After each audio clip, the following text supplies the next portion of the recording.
Bună, dragilor, și bine ați venit la o nouă citire. De această dată te invit la o citire generală, în cadrul căreia vreau să văd ce mesaj are Universul în acest moment să-ți transmită, ce mesaj urgent ai tu acum, în acest moment, ce trebuie să știi, mesaje importante. Pe neașteptate, aici văd că ai aflat despre o greutate mare pe care cineva o duce în spate. Poate să însemne și un moment în care deodată, poate chiar programul ți-a fost dat peste cap, da? Peste cap. Avem un 2 de cupe aici, eremitul, 5 de spade. Da? Este un moment în care e ca și cum parcă vrei să ieși dintr-un compromis. Da? Parcă simt eu aici că relația cumva, dacă ești într-o relație, a trecut printr-o perioadă ciudată. La muncă poate ai avut o perioadă ciudată, aglomerată, poate au apărut tot felul de vești. Dar să vedem mai concret.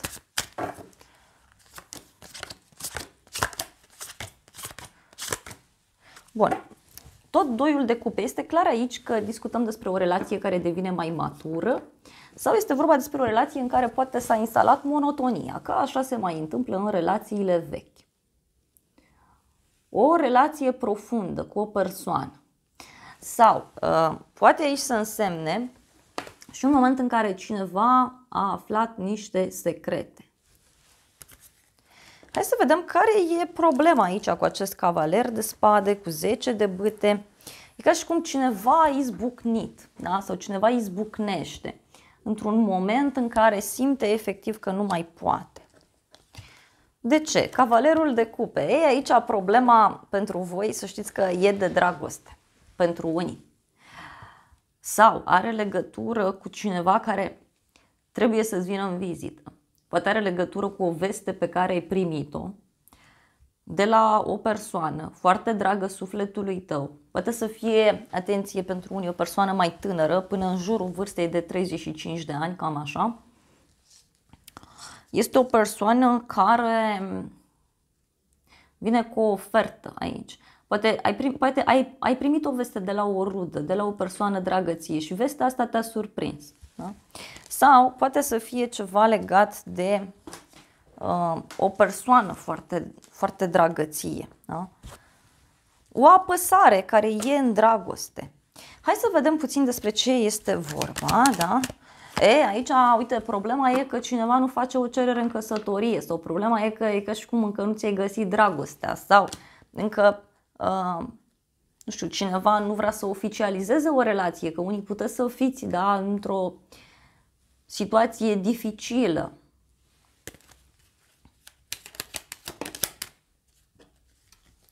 Un drum. Deci, problema aici ține de un drum. Poate e vorba de o persoană căreia îi place așa să zboare din floare în floare și tocmai asta e problema aici. Hai să vedem ce se întâmplă. Avem regele de spade. O legătură cu o zodie de aer aici. Gemeni, balanță, vărsător. Este o persoană puțin șireată, vicleană, dar nu este neapărat o persoană rea. Da? Este cineva care are niște strategii, are niște planuri foarte bine puse la punct. Acest rege de spade e foarte matur, a trecut prin multe, are școala vieții. Și moartea, ok, o legătură cu un scorpion mai avem. Văd aici că în viitorul apropiat cineva va lua o hotărâre foarte importantă. Doar că, vezi tu, persoana asta se gândește de mult timp să închidă, se gândește de mult timp să facă transformarea asta, adică e ceva gândit dinainte. Hai să vedem soluția, 8 de cupe. Soluția este ca cineva să lase în urmă, da, un anumit lucru. Poate este vorba de a face pace cu trecutul, poate este vorba despre a lăsa ceva în spatele tău, cineva care se mută, cineva care renunță la ură, renunță la această stare de agitație care este aici. Cineva care își amână anumite planuri. Da? Soluția e că regele ăsta de spade ia o hotărâre și uite, renunță la ceva, lasă ceva în urma sa. Hai să vedem ce e cu regele de spade. Regele ăsta de spade, uite, are în minte acest sfârșit, are în minte această schimbare și poate are legătură cu o casă, cu o instituție.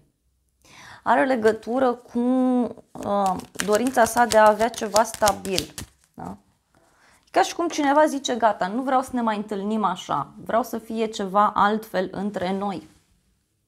Cineva care vrea să schimbe puțin maniera în care vă întâlniți, vrea să schimbe modul în care comunicați, modul în care sunteți apropiați. Și ce presupune? Ei, gelozie și, da, e ca și cum persoana asta s-a săturat aici să fie geloasă, invidioasă și zice, gata.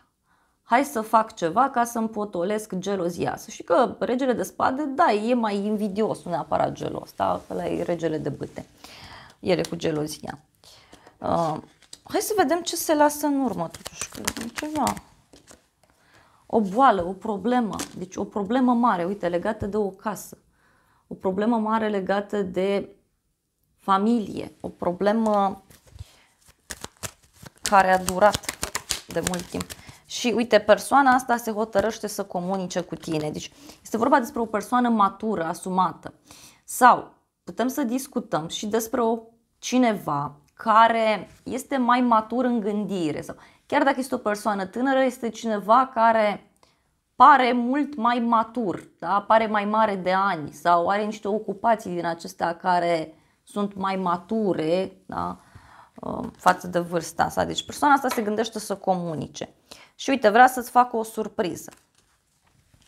Hai să vedem cum se finalizează povestea. Avem un 6 de monede, deci un cadou pe care îl primești, niște bani pe care îi primești iarăși și valetul de spade. E ca și cum îmi vine să zic pentru unii că povestea asta se finalizează în felul următor. Deci e cineva care zice așa, vrei să fii cu mine? Uite, e ca o cerere în căsătorie pentru unii, da? Nu e valabil pentru toți. Pentru alții e ca și cum cineva e foarte curios în legătură cu un cadou, în legătură cu o sumă de bani.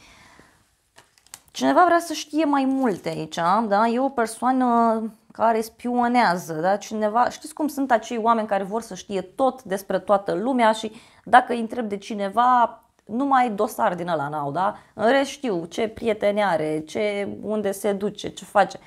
Cam așa e și situația asta, da? Aici poate să fie cineva care să te întrebe câți bani faci sau cât câștigi, cât cheltui. Aici eu te-aș sfătui să fii puțin atent, având în vedere că e regele ăsta de spade prin zonă. Bun, hai să vedem despre ce e vorba.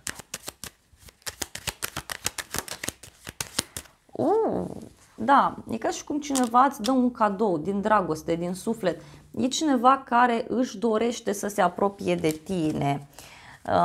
Poate un cadou simbolic pe care îl primești. Și aici este o persoană care îți va spune niște lucruri sau se vor întâmpla niște chestiuni aici, poate într-o zi întunecată, da, la propriu, da, e mai întunecat afară, sau poate avea legătură cu cineva care se interesează, da, în legătură cu o moștenire, în legătură cu niște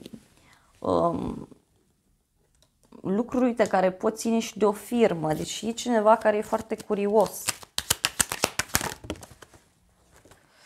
Da, e ceva, uite, la o zi de naștere, la o zi mare, la o zi puternică. Și ce o să te mire în toată povestea asta, da? Avem arcana majoră, diavolul, deci o legătură cu un Capricorn. Tu o să rămâi surprins în toată situația asta de o toxicitate sau de o atracție absolut fantastică. O să rămâi surprins aici, clar, și despre dorința de control a unei persoane, da?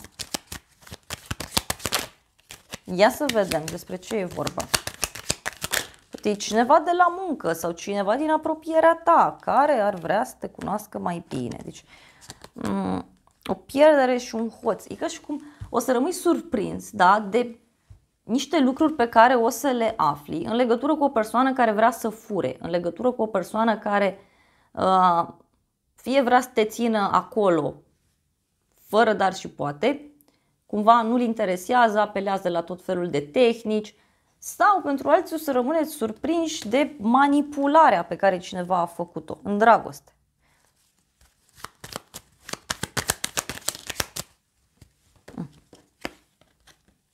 Totuși, lucrurile astea văd că au fost făcute cu un gând nobil, da? E ca și cum cineva se simțea atât de atras de o persoană, de o situație, încât pur și simplu nu s-a putut abține și a apelat la toate modalitățile posibile tocmai pentru a rezolva situația. Da? Și aici avem, uite, o nouă casă, un copil, un nou început.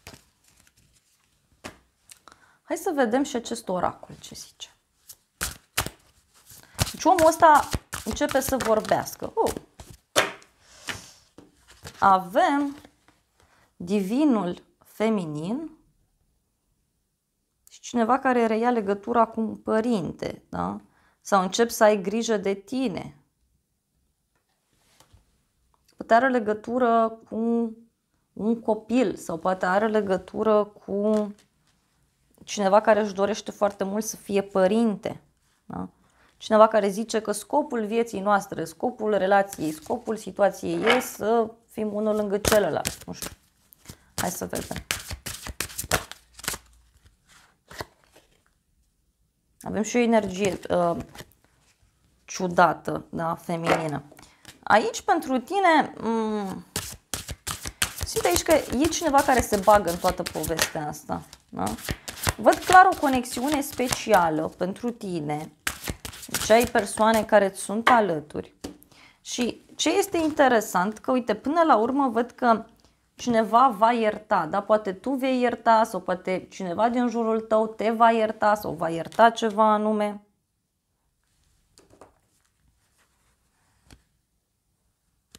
Că ți-am zis, chestiile astea sunt făcute cu cap, adică cumva persoana asta nu are gânduri rele cu tine, ci pur și simplu e o persoană, din ce o văd eu aici, mai încăpățânată. E cineva care nu acceptă să nu iasă un lucru, nicio culoare.